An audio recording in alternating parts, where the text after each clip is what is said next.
হ্যাঁ, আমি মিস করি আমার ফেলে আসা স্কুল লাইফ। মিস করি ওই নির্দিষ্ট অ্যালার্মের শব্দ, যে অ্যালার্মের শব্দে ঘুম ভেঙে স্কুলে যাওয়া লাগতো। মিস করি বাড়ি থেকে স্কুলে যাওয়ার অলিগলি সেই ফোন।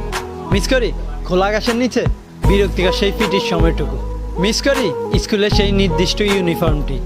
মিস করি আমার টিফিনে বাগ বসানো সেই বন্ধুগুলোকে, যাদের ছাড়া স্কুল লাইফটা কল্পনাই করা যেত না। মিস করি বেঞ্চে বসা নিয়ে সেই ছোট ছোট মারামারিগুলো। মিস করি হোমওয়ার্কের ভয়ে ক্লাস ফাঁকি দেওয়ার সেই সময়টুকুকে। মিস করি স্কুল লাইফের সেই বৃহস্পতিবারটাকে, যেই দিনটার জন্য 5 দিন অপেক্ষা করে থাকতাম। কারণ বৃহস্পতিবার আসলেই হাফ স্কুল এবং একদিন বন্ধ পাওয়া যেত। এখন বৃহস্পতিবার আছে ঠিকই, কিন্তু আগের মতো সেই ফিলিংসটা আর আসে না। হ্যাঁ, আমি মিস করি স্কুল নামক সেই পরিবারটাকে, যেখানে প্রত্যেকটা শিক্ষক ছিল বাবা মা, আর প্রত্যেকটা স্টুডেন্ট ছিল তাদের সন্তান। জানি চাইলেও আর